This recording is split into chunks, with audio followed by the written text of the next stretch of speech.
Todo mundo imagina, mas a maioria continua exatamente no mesmo lugar, não porque imagina pouco, mas sim porque imagina errado.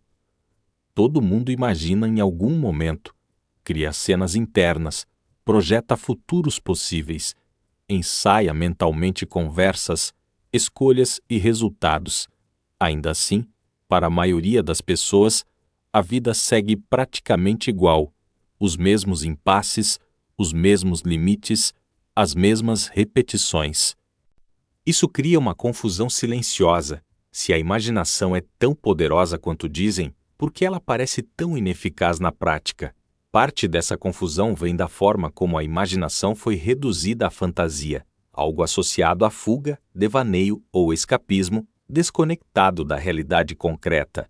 Nesse uso, imaginar vira apenas um alívio momentâneo do presente, não uma força que o reorganiza.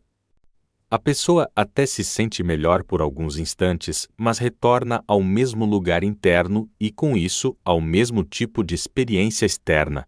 O ponto que quase nunca é observado é que a imaginação não atua sozinha. Ela só produz efeito quando está alinhada a um estado interno específico, a uma posição de identidade a partir da qual a vida é vivida. Sem essa base, imagens internas viram entretenimento mental, agradáveis, mas estéreis. É por isso que entender a diferença entre fantasiar e imaginar de verdade não é um detalhe conceitual. É o divisor entre repetição e criação. Durante muito tempo, a imaginação foi empurrada para um lugar infantil ou escapista, algo associado a devaneio, distração ou fuga da realidade concreta. Desde cedo, aprende-se que imaginar é viajar, enquanto o mundo real exige ação, esforço e adaptação. Essa divisão cria uma percepção equivocada, a de que imaginar é o oposto de viver, quando na prática sempre foi uma etapa anterior a qualquer movimento real. O resultado disso é visível. Todo mundo imagina, mas quase ninguém leva a imaginação a sério como parte do processo de criação. Ela é usada como descanso mental depois de um dia difícil, como consolo temporário, não como ferramenta de reorganização interna.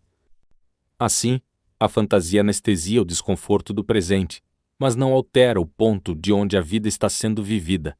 A pessoa se sente melhor por alguns minutos, mas continua operando a partir do mesmo estado.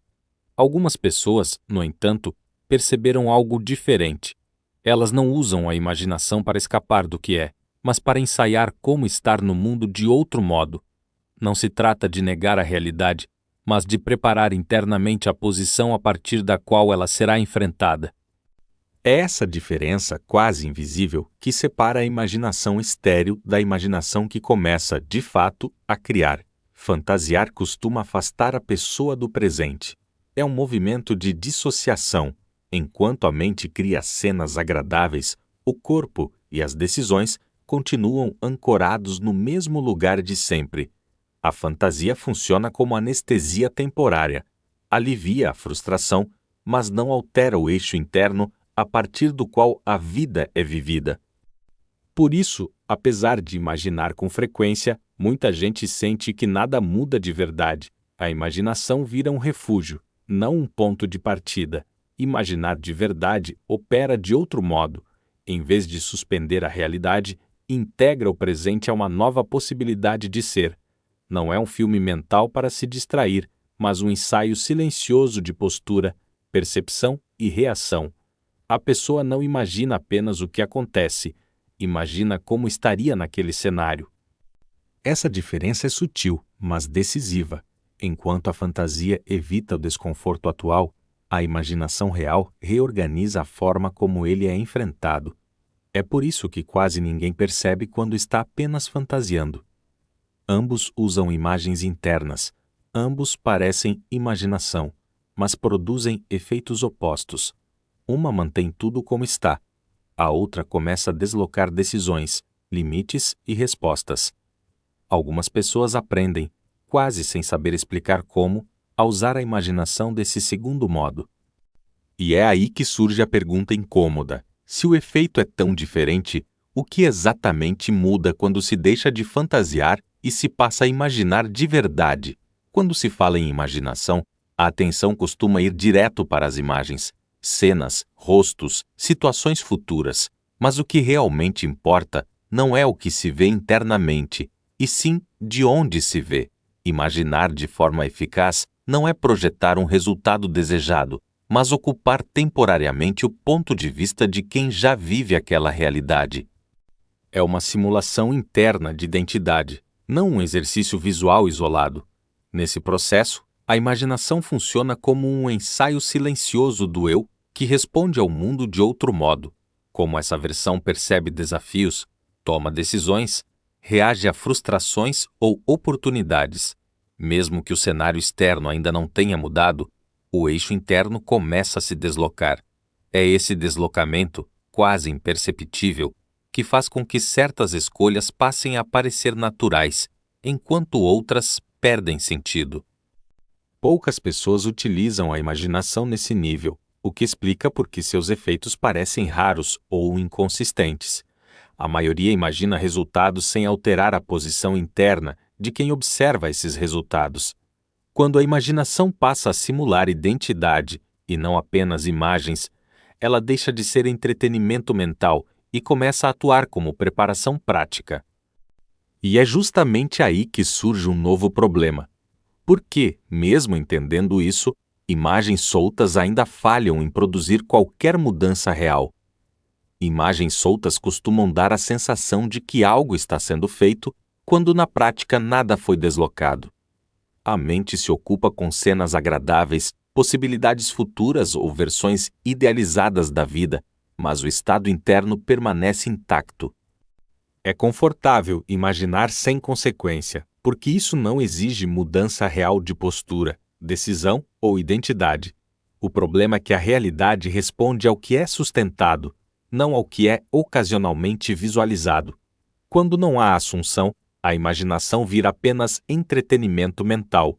Ela agrada, distrai e até motiva momentaneamente, mas não cria coerência interna suficiente para alterar o curso das ações. A pessoa continua reagindo do mesmo jeito aos mesmos estímulos, fazendo escolhas semelhantes, tolerando os mesmos limites. Por isso, apesar de imaginar com frequência, os resultados não aparecem. Não é falta de capacidade imaginativa, é falta de alinhamento entre imagem e estado. Algumas pessoas demoram anos para perceber isso. Outras nunca percebem. Elas seguem acumulando imagens, técnicas e exercícios, acreditando que o volume compensará a ausência de base. Mas sem identidade assumida, a imaginação não encontra onde se apoiar. E é exatamente nesse ponto que surge um erro ainda mais comum: usar a imaginação não como ensaio de estado, mas como um pedido silencioso para que a realidade mude por conta própria. Quando a imaginação é usada como um pedido, ela nasce da ausência. A pessoa imagina aquilo que não tem, aquilo que falta, aquilo que gostaria que viesse de fora para resolver uma sensação interna de incompletude. Mesmo que as imagens sejam positivas, o ponto de partida continua sendo o mesmo: alguém que espera, que depende, que aguarda uma resposta externa. A imaginação, nesse caso, não reorganiza o estado, ela apenas torna a espera mais suportável. Esse uso cria uma contradição silenciosa. Enquanto a mente projeta um futuro desejado, o corpo e as decisões permanecem ancorados no presente antigo. A realidade percebe essa incoerência com precisão. Não porque nega o pedido, mas porque responde ao estado efetivamente sustentado. Por isso, quanto mais a imaginação é usada como súplica, mais ela reforça a experiência de distância entre o agora e o que se deseja. O pedido confirma a falta. Algumas pessoas começam a perceber isso quando se cansam de imaginar sem efeito. Elas notam que o problema não está no conteúdo das imagens, mas na posição interna de quem imagina. Quando a imaginação deixa de ser pedido e passa a ser ensaio de resposta, algo muda. A pessoa não espera que o mundo se transforme para então agir diferente. ela começa a agir diferente antes. E é essa inversão, discreta, mas decisiva, que prepara o terreno para entender como a imaginação realmente altera a forma como se vive no cotidiano.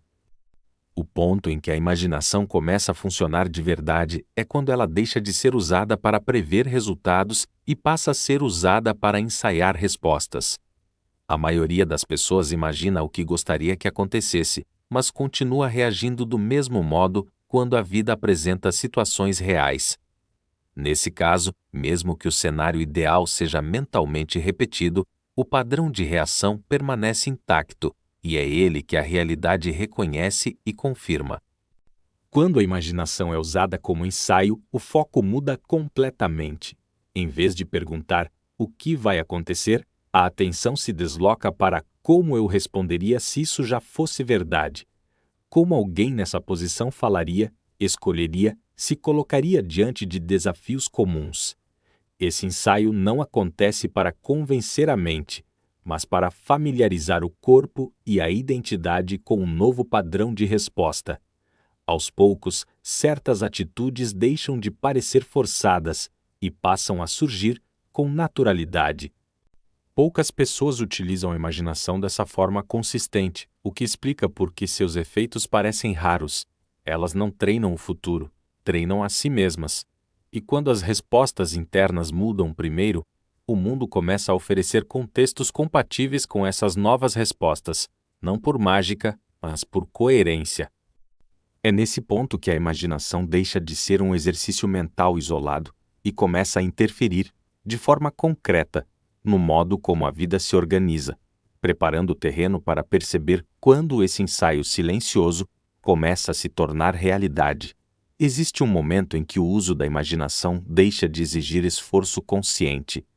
As imagens não precisam mais ser repetidas, lembradas ou ativadas. O ensaio interno já cumpriu seu papel, e o novo padrão começa a operar de forma automática. É nesse ponto que muitas pessoas se confundem, porque não há sinal espetacular de mudança. O que aparece primeiro é algo mais sutil, menos tensão, menos hesitação, menos conflito interno ao tomar decisões simples. A vida começa a responder quando as escolhas passam a ser óbvias. Não porque tudo ficou fácil, mas porque certas opções deixam de competir entre si. A pessoa sabe o que tolera, o que recusa e onde se posiciona, sem precisar justificar internamente cada movimento. Para quem observa de fora, nada parece extraordinário. Para quem vive o processo, a diferença é clara. O esforço diminui e a coerência aumenta. É assim que a imaginação começa a se traduzir em experiência. Pouca gente reconhece esse momento quando ele acontece. Muitos esperam sinais externos grandes demais e acabam ignorando as mudanças internas que já estão em curso. Mas é justamente essa mudança silenciosa que indica que a imaginação deixou de ser ensaio e passou a ser base. Quando isso ocorre, a realidade não precisa mais ser convencida. Ela apenas acompanha o novo eixo interno, e é a partir daí que surge a pergunta prática: como levar esse uso da imaginação para o cotidiano comum, sem ritual, sem misticismo e sem depender de condições ideais?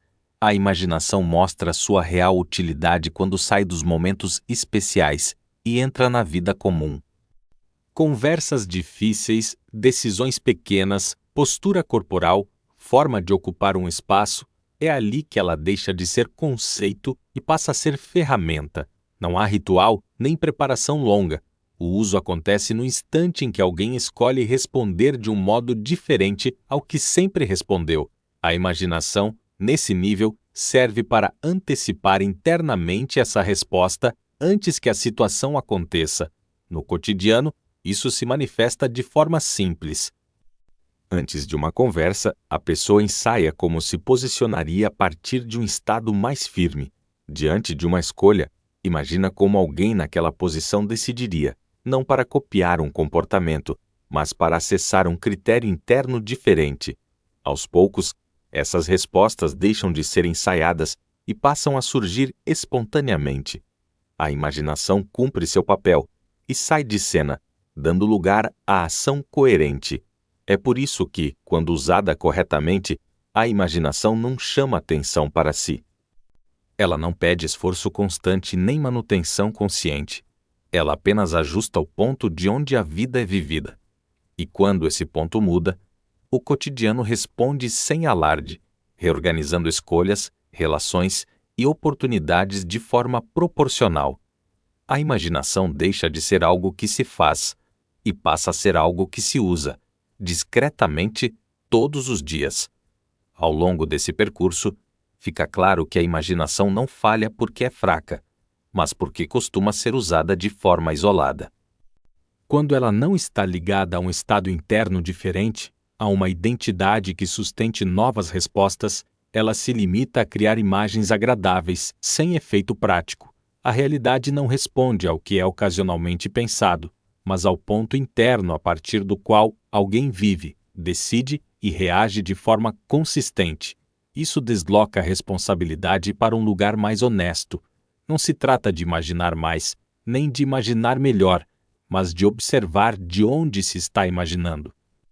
Que tipo de respostas surgem automaticamente no dia a dia? Que limites são aceitos sem questionamento? Que decisões continuam sendo adiadas? A imaginação só começa a criar quando acompanha uma mudança real nesse nível, quando deixa de ser refúgio e passa a ser ensaio de estado. Talvez a pergunta mais útil não seja o que eu preciso imaginar, mas quem eu estou sendo quando imagino. É nessa diferença que tudo começa a se reorganizar, sem espetáculo e sem pressa. Se esse tipo de reflexão te acompanha, considere curtir o vídeo, se inscrever no canal e ativar as notificações. Considere também assistir aos outros vídeos da playlist Fundamentos da Mente em Criação, para aprofundar essa base e entender como esses princípios se conectam e se aplicam de forma contínua, não isolada. E lembre-se, nossos vídeos saem sempre às segundas, quartas e sextas, às 20 horas. Sem pressa, sempre no mesmo ritmo.